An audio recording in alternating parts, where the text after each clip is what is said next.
Hey there! Welcome to the Flute 360 podcast. I'm Dr. Heidi K. Becki, and I'm a flutist, educator, coach, and podcaster. My God-given mission is to serve you. I am passionate about guiding you, the modern-day flutist, to discover your unique voice on and off the stage. The goal of this podcast is to help you thrive, both as an artist and as a musicpreneur. Go ahead and grab some espresso, your favorite notepad, and let's get to it. Today's episode 224 is titled, Learn How to Become a Profitable YouTubing Flutist with Joanna Soh, Part 3. All right. We are here at the third part of this three-part series with the fantastic Joanna Soh, and I hope that you are absolutely loving this content. Now, to be a little dorky, I know in the beginning of 360, I highlight grab your pencil, grab your paper, and let's get to it. Now, I highlight this because I really, truly want you to grab right now your tablet and stylus, or a piece of paper and a pencil. I want you to take notes. I want you to recognize that Joanna is literally giving you a 3-part coaching package right here. She is talking about the ups and downs of her YouTubing career. She's talking about branding. She's talking about making her YouTube channel profitable. And if you grab these golden gems out from the conversation and jot it down into your tablet, it can do wonders for the trajectory of your career. I want you to consume this information as if you are listening to an expert in the field, which Joanna is. And I would be remiss not to invite you to something very similar to what Joanna is doing. I, Dr. Garrett Hope, and Arthur Brewer, we are co-hosting the Ultimate Music Business Summit's annual event this January 5th, 6th, and 7th, 2023. Just like this conversation that I've been having with Joanna, you get to consume similar information, similar content through 30 presenters at our 2023 event. Speakers such as Dr. Pearson, McCuiston, Serena Huang, Anamarie Diaz, just to name a few, will be pouring out their expertise into your earbuds for 3 full days. They are going to be offering you tangible steps so you can move forward within your music career and not only survive, but thrive. So go to musicsummit.biz, that's musicsummit.biz, purchase your ticket, and you will see different price points for your budgetary needs. I hope to see you there and enjoy the conversation with Joanna. Thanks. What would be the first step, them doing blank, to help towards that goal in order to create sponsors, partnerships for their creative project, whatever it is? You have to have a portfolio of content. You have to. You have to have something to show, because no one is going to want to sign with you if they don't have content of yours to binge on. Ooh, I love that. They have to be able to binge on your content. Your content has to be bingeable. Ooh, be bingeable, baby. Yeah. And your podcast, this 360 podcast is a very bingeable podcast, right? Like they could just listen to it. Just, you just put it on in the background and just keep listening to it, right? Yeah. And like my videos, people just binge through it. Like I have had several people tell me, I even had a conductor straight up tell me that that I was the reason why he didn't spend as much time studying his score, because he just kept binge watching my YouTube videos. Oh, Joanna, that is the best compliment ever. Yeah. So I have this really stupid video, YouTube video, where like I was talking about the like worst conductors I've ever had to like play under. And so there's one conductor. So our viewers on YouTube will see this, but there was one conductor that would just do a circle. Oh, nice. Like he would just go like this. So you can't see 1, 2, 3, or 4. He just, it's just a circle the entire way through.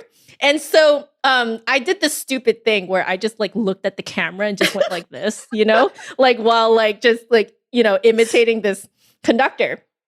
And then at my next rehearsal, my, we're like rehearsing, and then you know how things kind of fall apart after a little while, you know? So like while it was falling apart, instead of stopping the orchestra, the conductor just looked straight at me and he went,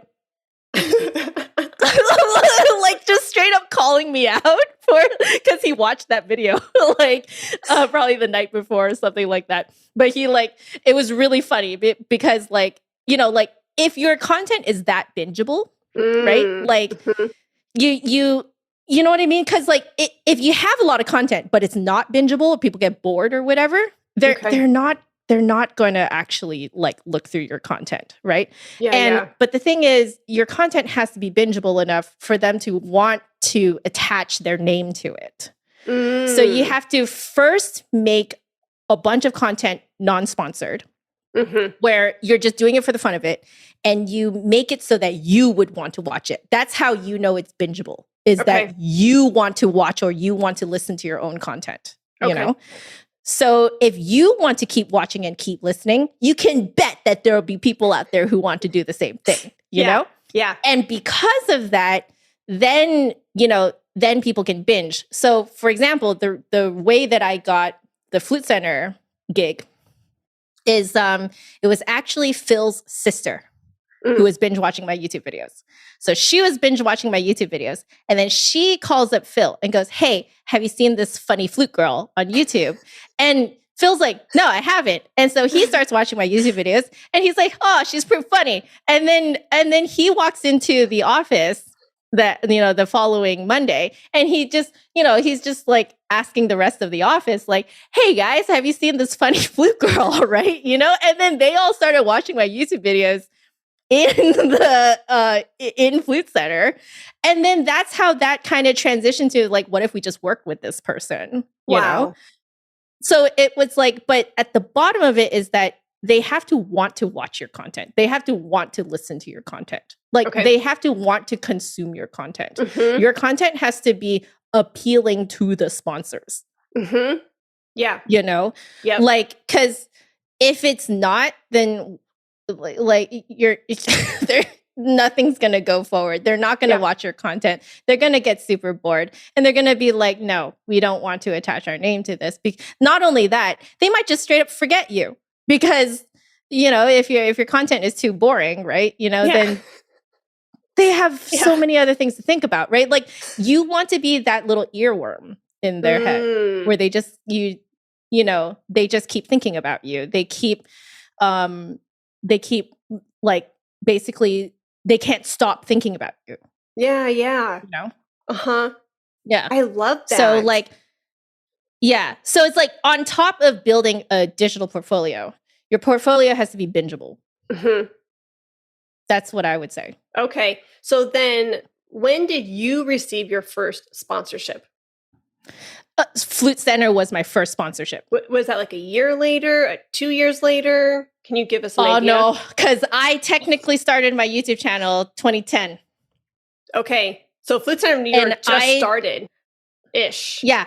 Yeah. Like as an like actual company. Like, you know, because Phil was running his own show for a really long time. Right. Flute Unscripted. And then, yeah, exactly. And then so I started my YouTube videos in 2010. And then I believe they contacted me in 2016, I believe it is. Okay. That's amazing. Yeah. So like that's 6 years of content. Yeah. That's a lot of work. Yeah. So in that time, what sustained me, one, was my parents. And two, like I'm being completely real with you guys, okay? Like my parents sustained me. But then I was working really hard to like gigs, teaching, you know, all the normal things that one could do to rake in some money. Right. You know? Right. I did try out being a flute customer representative for a company. But that did not pan out. I Okay. had 2 panic attacks. It was Oh. not a good time. Oh, I no. cannot sell flutes to save my life, which is ironic to say because I get a lot of commission through the Flute Center nowadays. But like, I'm not really selling flutes Yeah. in my videos. Like, I'm just talking about them. I'm just being a Yeah. nerd. But like, I can't push a sale. Like, Interesting. I just Huh. can't do it. I had 2 panic attacks from attempting that job. Oh, that's not good. No. See, I can No. sell flutes. Now, if I think of it like push a sale, I know what you mean. But if I think of it like that, then I could have a panic attack as well. So I like to, for my own sanity, I like to think of it as inviting, enrolling, an invitation, right? Because then it feels like I'm not being that sleazy salesperson, you know, from the 1970s car lot, being like, what do I gotta do to get you in this car today? You know, and dangling the keys. Exactly. That's interesting. So, okay, so we have different backgrounds here then. So would you have then started reaching out, you know, 6 years, that's amazing. That's a lot of hard work. So it can be anyone who's listening to this, you're hearing 2 different paths and 2 different stories. You can get your first corporate sponsorship 6 months in, or you can get it 6 years in. 6 years later. And there could be everything in between. Like I have a podcasting friend who actually gained a sponsorship before he even started his podcast. So he was thinking that is possible. He's like, I'm going to start this, you know, podcast and it's going to be about blah, blah, blah. Before he even launched his package and the first 4 episodes, he reached out to companies and said, hey, can you sign this deal right now? It's not even out, but, you know, do you want to partner with me now? And they're like, yeah, let's do it. So there's everything in between. So what we're trying to say is, at least for me and what I'm hearing Joanna say is, you're the only one who's probably getting in your way, right? If you want to, and I say that with a lot of love. So if you think like, oh, I would like to work with X company, you know, but who am I? And you're letting that imposter syndrome get in the way. Oh, I don't have enough content. I've only been going for 6 months. You know, even my husband, he's the most supportive, loving person that I know. I mean, I married the guy, right? I was scheduling a call with Haynes. He was like, Heidi, I don't think you're ready. I just don't think you're ready. And the only reason why he was saying that was because, again, remember, he knows the podcasting world. He's heard podcasters for years talk about this thing. And he's like, and you're going in with X amount of downloads? And I was in baby form, baby form. But that just goes to show you, to give everyone hope. Like, it doesn't matter. Like, just go out and try. The worst that can happen is that they say no. That's the worst that can happen, right? That's exactly what I was going to say. Yeah. That's exactly because like the worst is that they'll say no and then you'll continue doing what you were doing. Yeah. And sometimes those no's, though, for me, maybe you resonate with this, sometimes those no's have turned into yeses.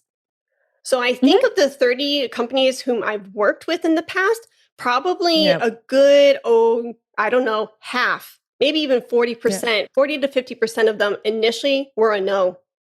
And then later, like 6 months later, 3 months later, whatever, they'll come back to me and they will say, you know what, Heidi, that wasn't a really good season at the time for us to partner, but now it is. Now it is. Yeah, because that's the other thing too, is that you don't, like, the sponsors themselves have to be at a good place to do it too. Yep. Budget. Right? Budget's a big one. Yep, exactly. And not only that, they have to have the staff to do it too. Because at the Flute Center, the reason why they contacted me when they did was because they had just recently hired a marketing director. I see. Okay. Now there's somebody to work with. Now there's someone to work with. Whereas before, I would have, maybe both of us would have wanted to do it, but we had no person to work with. Got it. That's fair. Like, you know what I mean? So it's like, just because you're absolutely right, just because a company says no, it may not be because they don't want to work with you. Yeah. Like, it could be it could be so anything. many other variables. Yeah. There's so many variables that go into making this type of thing work, right? So like, just because you want to do it and they want to do it, it doesn't mean that it can happen right then, right? So like, even if I had wanted to, work with the Flute Center back in 2010, 2011, maybe 2012 would have been a better time because I would have been out of school by then, right? Okay, like yeah. if I'd wanted to work with the Flute Center in 2012, right? The thing is, they didn't have the staff to do it. Yeah, very true. They didn't hire that staff yet. So like, no, like it would not have worked, Yeah.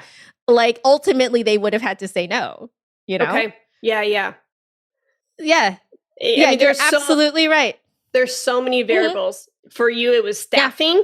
It could, I hear a lot of times it's the budget, like coming into like the middle of their quarter and they've already spent, their quarterly budget and they're like, well. And then, and they hadn't planned on spending on you, right? Right. Yep. So like, but it's fine though, because now you're on their radar. Yes. Yes. And then the next time they have a meeting about their budget, they could be like, hey, why don't we set aside some of this budget for this, partnership, right? Yep, like exactly. And to sponsor this person, right? But like maybe that's the other part of it is that you just need to be on their radar. Ooh, I love that. Yeah. You need to be that person, that thing that they talk about in their meetings. Yeah. So if literally your name, your branding name, your company's name, whatever is just rolling off of their tongue, it's creating momentum. There's that energy. And then eventually there's going to be that magic for that moment of like, ooh, now's the season. This is the time. Yep. Let's do it. I love it. Amazing. So I've already consumed a lot of your time and I'm having fun. I'm having a blast, girl. I could talk to you all day long. I'm learning so much from you and we so appreciate it. So I think the last question where I want to go is this unconventional, this untraditional path. The modern day musician and the market is evolving so much. And here we're talking about being YouTubing, podcasting musicians. And we are creating our own opportunities. We are creating this portfolio career. Different streams are coming in. Isn't it funny? I don't know if you hear this a lot, but a lot of times when people meet me, they're like, oh, because you're a podcaster now, you aren't really a teacher or a player anymore. Now you're a podcaster. I'm like, no, I am those traditional. I have those traditional roles. I still teach. I still play. I still publish my works, and get them published through magazines, etc. And but the podcast just highlights and amplifies my voice so people can find me, so people know who I am and they know who I am as a teacher, as a performer. It just highlights me. I don't know if do you hear that on your end? So, on my end, it's really interesting because I think based on the content that I create, people assume that I perform a lot. Interesting. But they forget that one only has 24 hours in a day and you sleep for about 8 of them. Really? So, one would hope. Is right? that a thing? So, but like, so they forget that like, I actually am pretty much a full-time online flutist. Okay. So I actually get a slightly different issue, which is that people assume that I perform a lot. So what I have been doing to keep up my playing is practicing online. Okay. Like that's how I've been like solving that problem. Because I found that to be an issue, that when I went into content creation, that the type of content creation that I was making at the time did not actually give me a lot of time to practice. Because when you're making fully edited videos, it means that you are planning the video, setting it up, shooting it, editing it. You're the one putting it out there, publishing it, uploading it, marketing, etc. You're doing all of it. And so that takes a long time. Doing a really high quality video that is about 15 to 20 minutes long will take anywhere from 15 to 20 hours. Oh, yeah, completely. Yeah. yeah, you know how this works, but like a lot of people don't. And so I'm like, well, you know, if I'm doing that, then where is my time to practice, right? So that's why I've kind of like, you know, changed my path a little bit to doing more live stream stuff, because live stream stuff means that I don't have to edit as much of it, you know?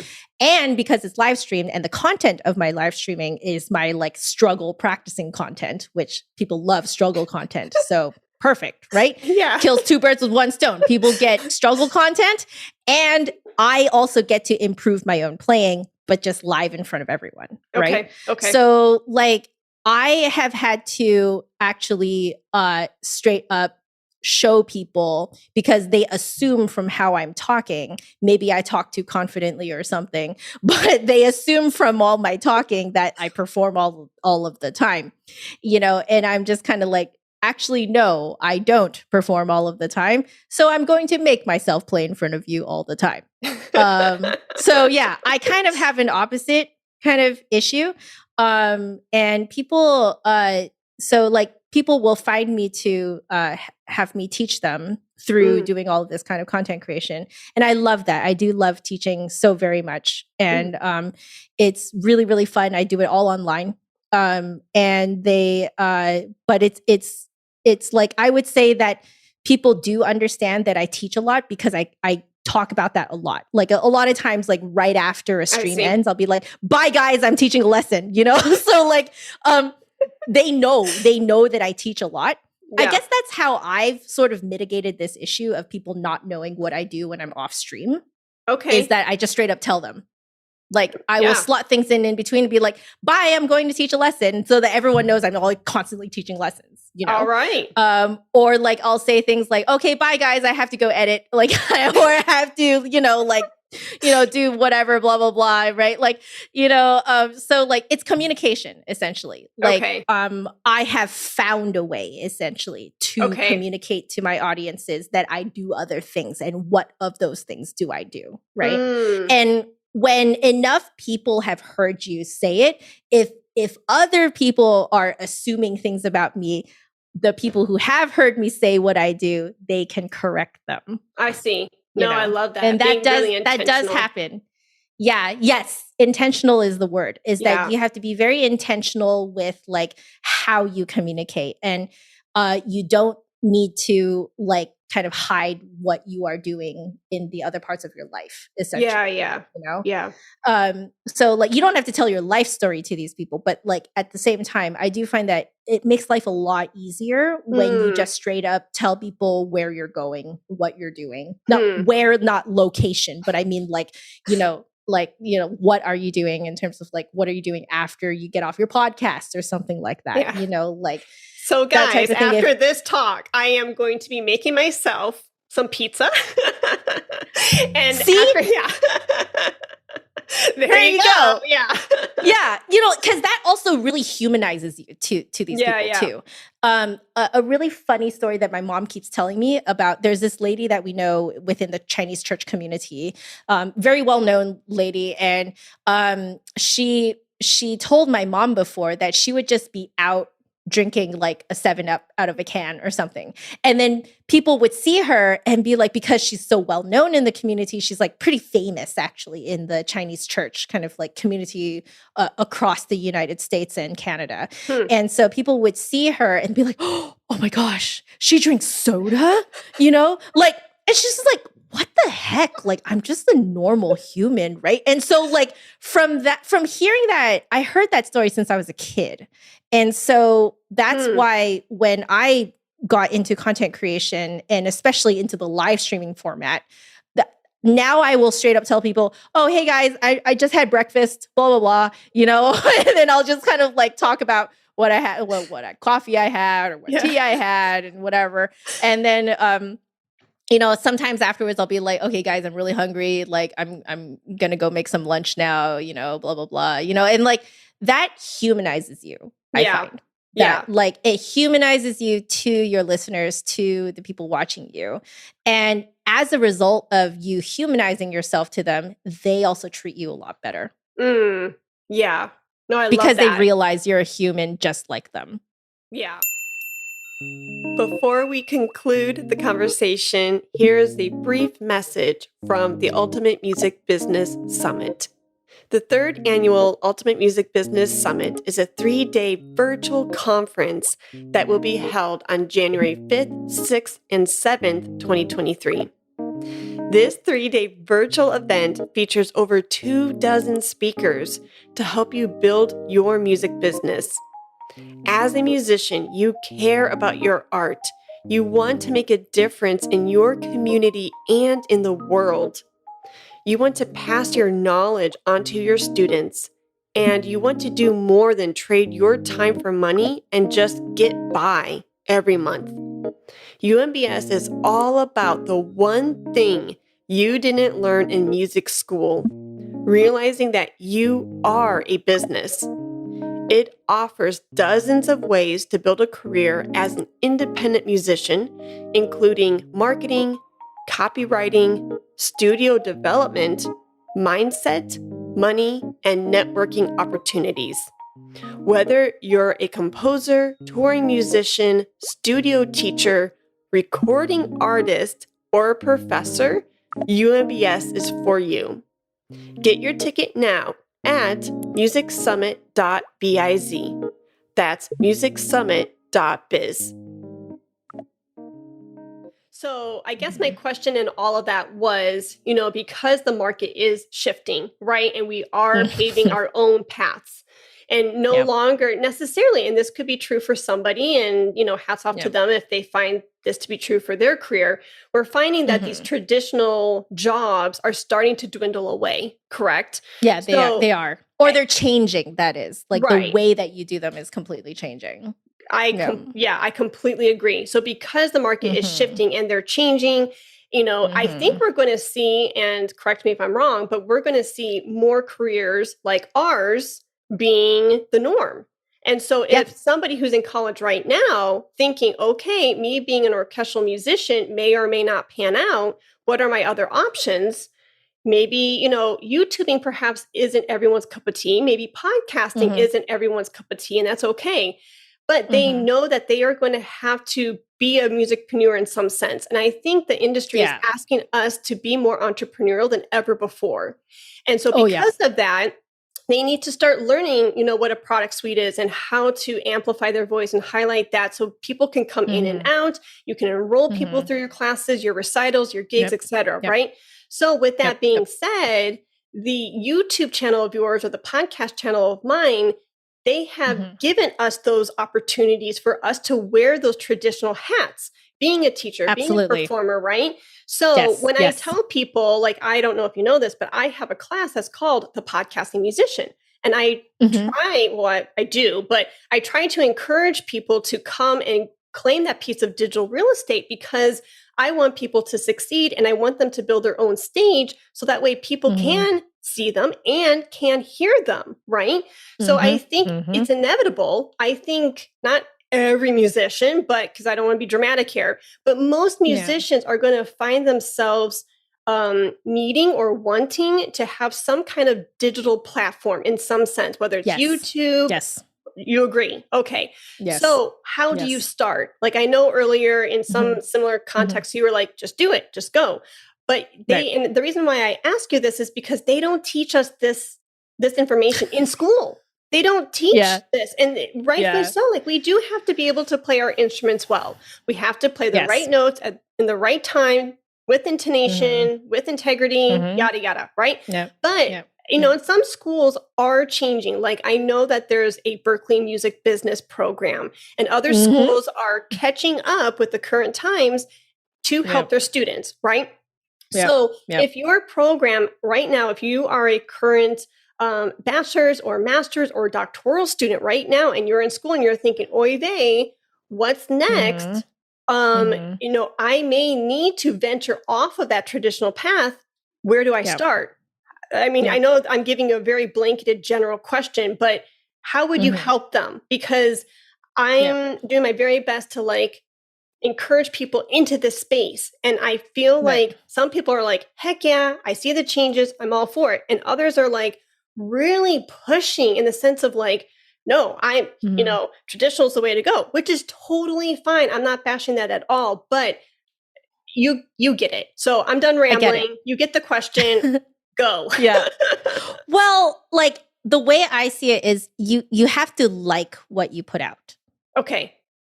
Like you don't look at us and be like, I have to be like Joe and Heidi. Right? No, not at Like all. No. it's what do you like? You know? Uh-huh. What I typically tell people is essentially what do you dream about in the shower?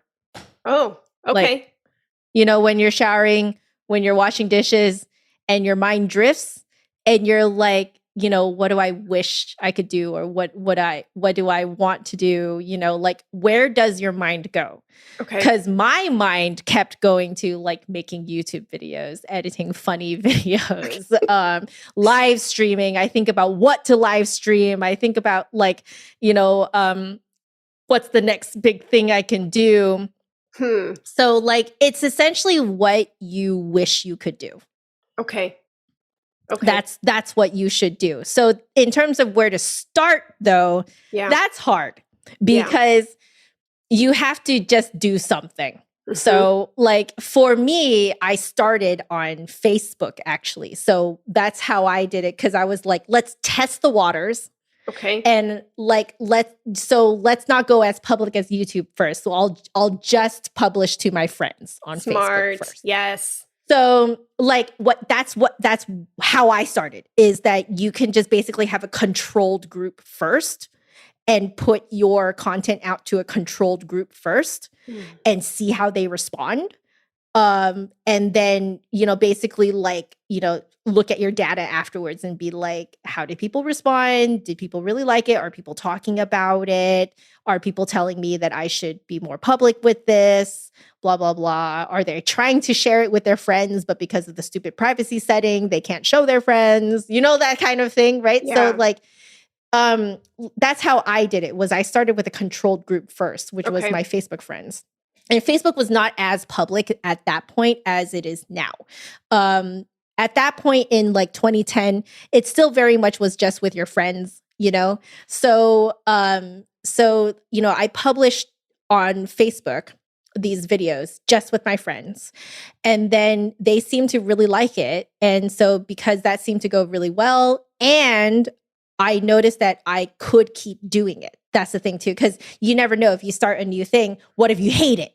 Right. So like if you do it in front of a controlled group or like a smaller setting, essentially, right? Then if you decide not to do it, nobody else is going to know about it. You know what I mean? Yep. So like, you're not going to make these huge promises to the general public that you're going to do something. And then what if you hate it and then you don't do it? And then people are, oh man, what a flake, blah, blah, blah, blah. Right. Yeah. So like, I found that doing it to a controlled group was a really great way to test the waters.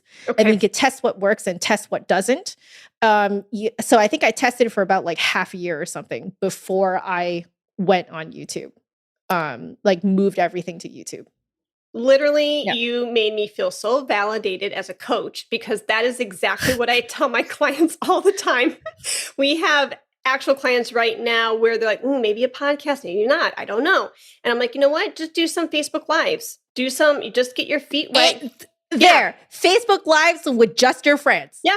Yeah. Put your big toe in the water. Get a feel for the temperature of the water. Do you like it? Do you not like it? Do you want to be at another pool? Do you want to be in this pool? And then just do it, get a feel for it. And if you end up liking it, turn the Facebook Lives and then submit it through your podcast platform or whatever, or start, be like, I do like it. So then now you can start and you don't have to recycle and use the old content, but you can start afresh, but just give yourself enough time and space to realize like, is this for me before you commit to a whole platform, etc. So I feel validated as I do too. It also validates me too, like to hear that this is actually a coaching technique, like, so I don't know if it's a coaching technique. It's just something that made sense to me because my story is so different. I was kind of lovingly thrown into it and I ended up liking it.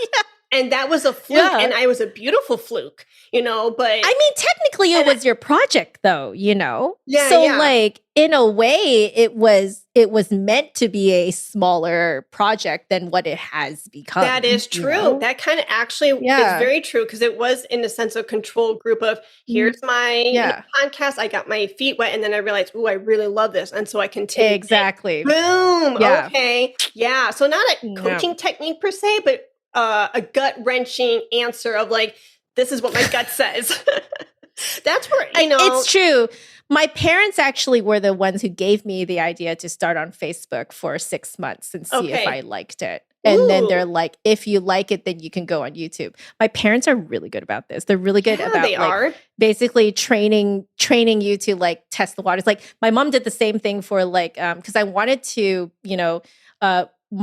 I wanted my side job when I was in school to like teach all day on Saturdays, And so I told my mom that I had this dream, and she's like, okay, you know what we're going to do? We're going to whip up your resume, and then we're going to go to a studio that we don't want you to teach in, just so you can practice going in there and giving your resume.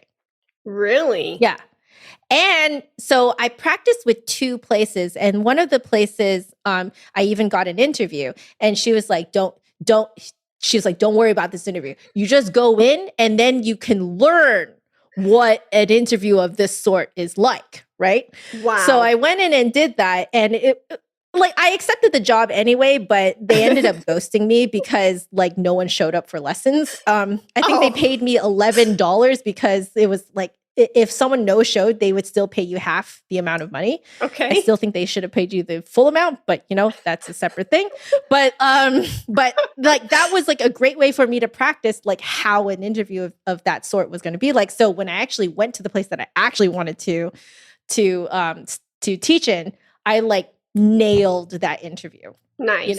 Nice. And it's the same thing. It's the same idea, which is that you need to find somewhere that you don't put your whole heart into, that you try.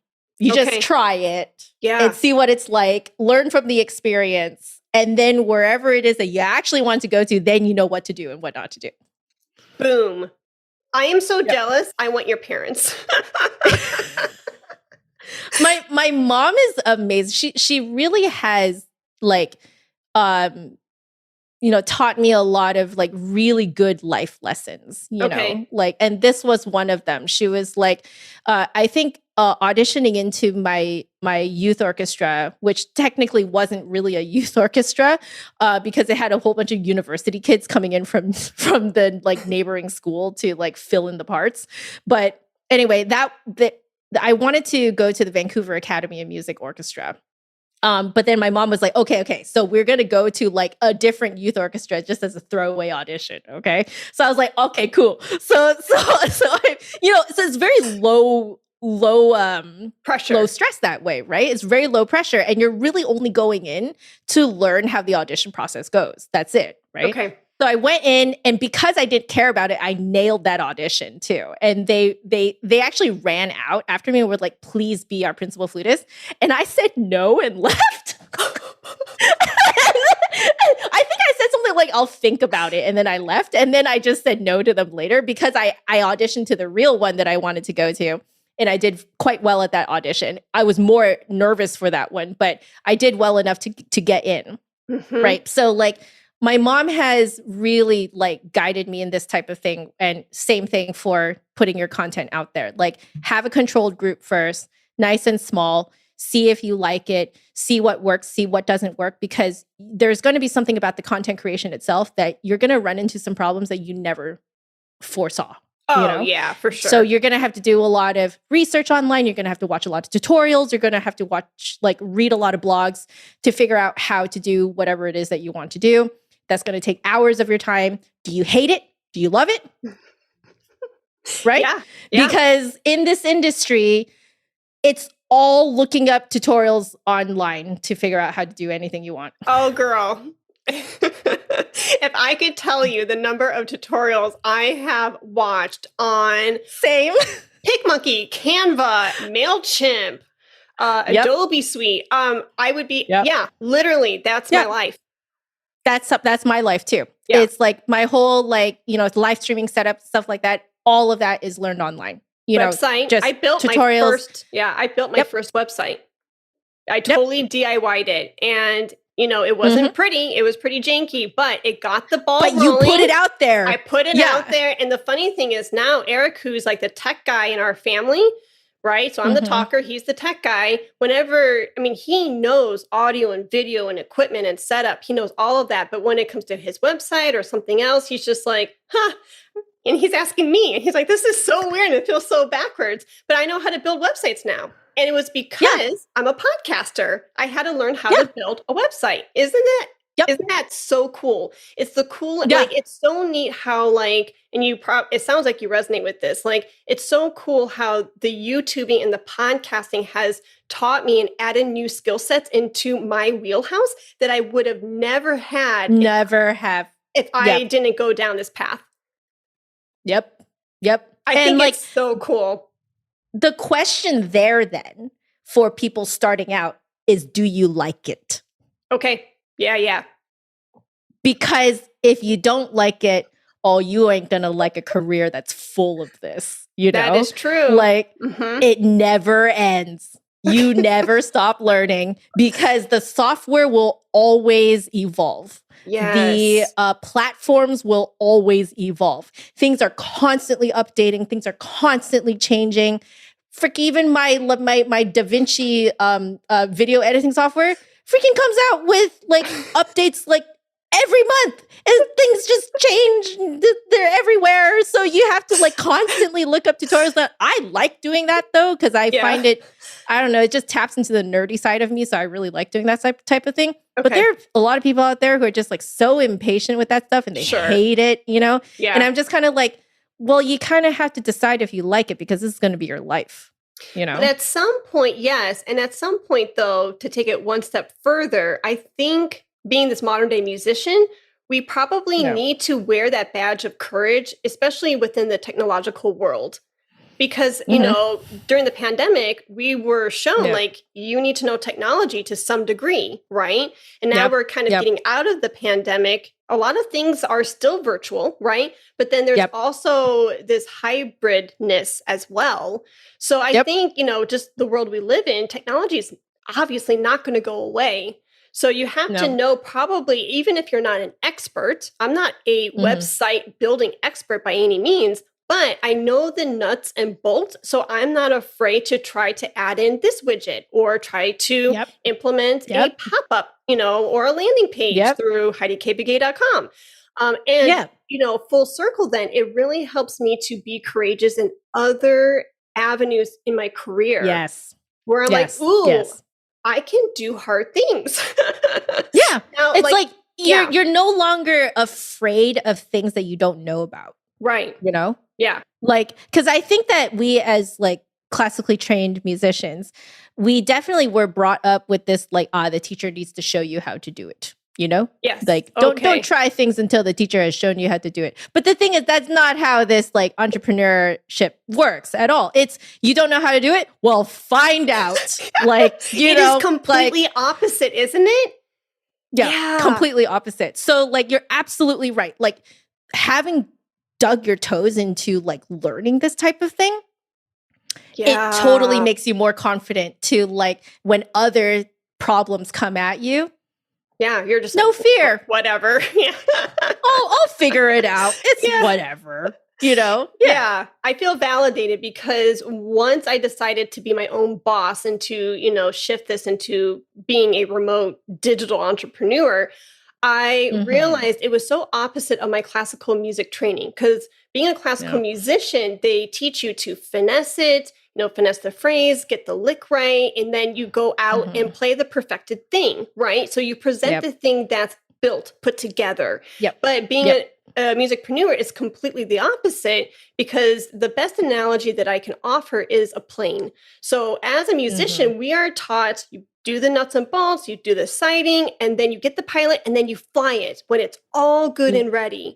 But as a musicpreneur, I feel like, and I had a really rough time with this transition, but then, because I'm a visual person, but then when I put this visually in terms where my mind could cope and figure out what was going on, I realized that my business was like this plane, and it was a half-built plane, and it was flying off, and I was in the air, and I was still hammering, and it felt completely backwards. It felt like because it wasn't this perfect thing to present, right? Who am I to present this half put together plane? But the thing of it is, you know, in business, we hear, and what I've learned is, you know, putting out the minimum viable product, right? Just something to slap together, hot and messy, get it out there so you can start selling and rolling and changing people's lives. And we're not taught that as musicians. No. Yeah. No, not at all. Like, I think but that is exactly how this world works now. Is that you have to try things. Like, you will not learn things if you don't try things, you know? And so, like, you're absolutely right that the way that we used to do things was definitely like perfect everything privately and then put it out into the world. But like, my career now is I am showing everyone how I practice. Yeah. You know? Very good point. It definitely, like, and I know that is actually one of the things that my viewers love the most about me is the fact that I just do it live in front of them. So like, and that is something that I'm very certain if I had told most of my professors, they would have been like, you are crazy. No, you know? Like, don't do that. Yeah. Straight up, I do know that some of the like very old fashioned professors probably would have even said something like that's disrespectful to, you know, classical music and stuff like that. You know, interesting. Like because some people do see that as like the very old fashioned folks definitely do see it as a disrespect to the art, you know, like, you know, how can you put out such like, you know, half done, you know, crap, you know? So like, but it's like, no, what I'm showing is the process of getting to, you know, to the end result, which pretty much no one puts online the full process, you know? So I can see that is a hole in the market. So I'm filling it. Yeah. Ooh, I love it. Yeah. Oh my goodness, Joe, I could pick your brain now for another 2 hours. But we literally, y'all, we started this call at 4:30. I'll come back for another episode if you want. Anytime. You are invited. We could start another podcast, and it could be co-hosted Joe and Heidi, and we could have a whole other show. Yeah. There's not enough time in the day. I have but I have so many ideas, and you are phenomenal. What you do is extraordinary. And I'm so glad that our paths have finally crossed. And I feel like I told you, and this is, you know, totally authentic and genuine. I have been watching you from afar, and I was like, she's got it. I wish I could clone the Joanna, you know, clone you and have a million Joannas, but that would kind of be contrary to everything we've said today, but you get it. But no, and keep obviously doing you. And I'm so glad that you found something that you're passionate about and something that really speaks to you.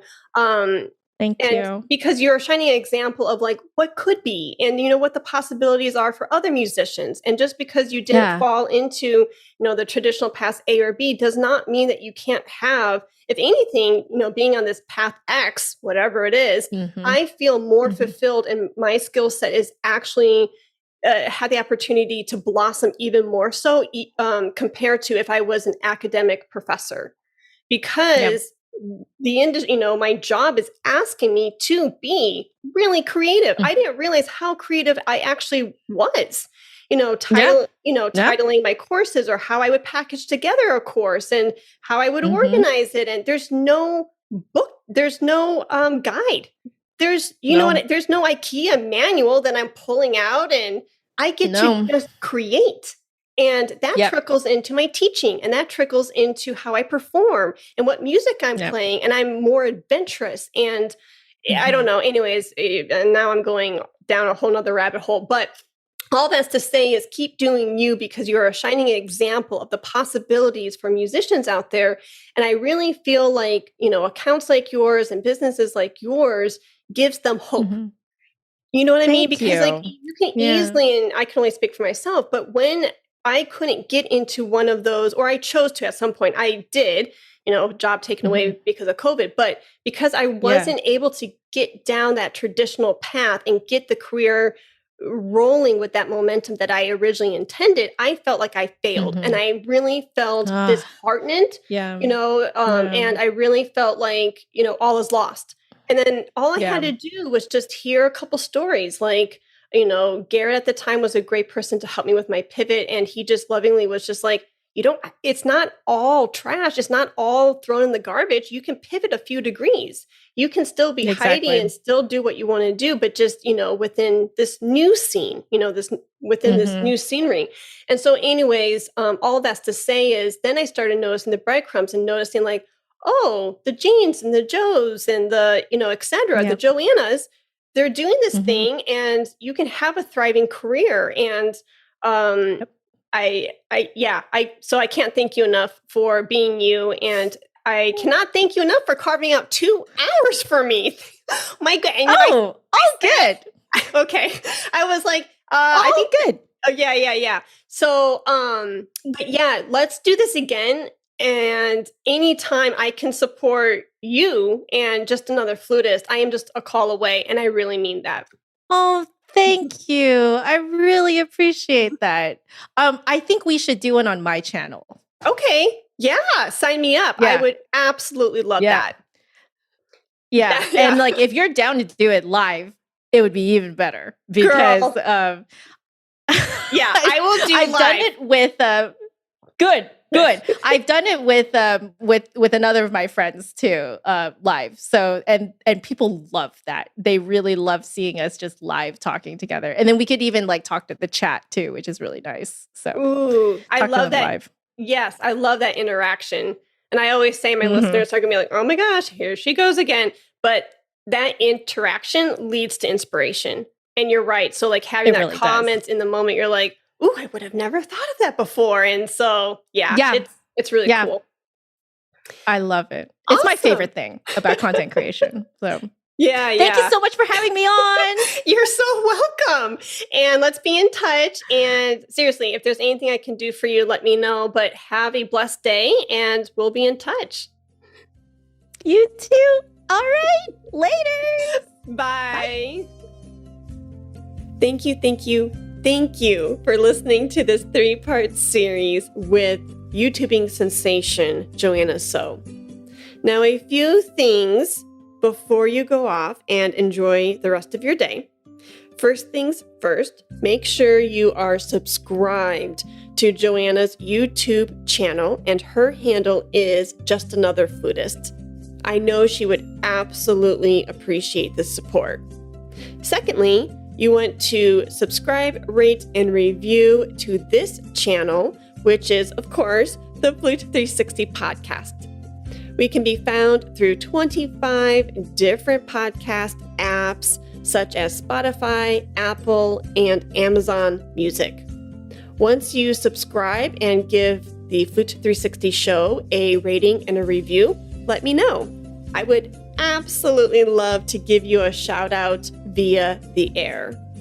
And last but not least, you want to grab your Ultimate Music Business Summit ticket ASAP through our website at musicsummit.biz. That's musicsummit.biz. Thanks, and until next time. Let's talk about flute.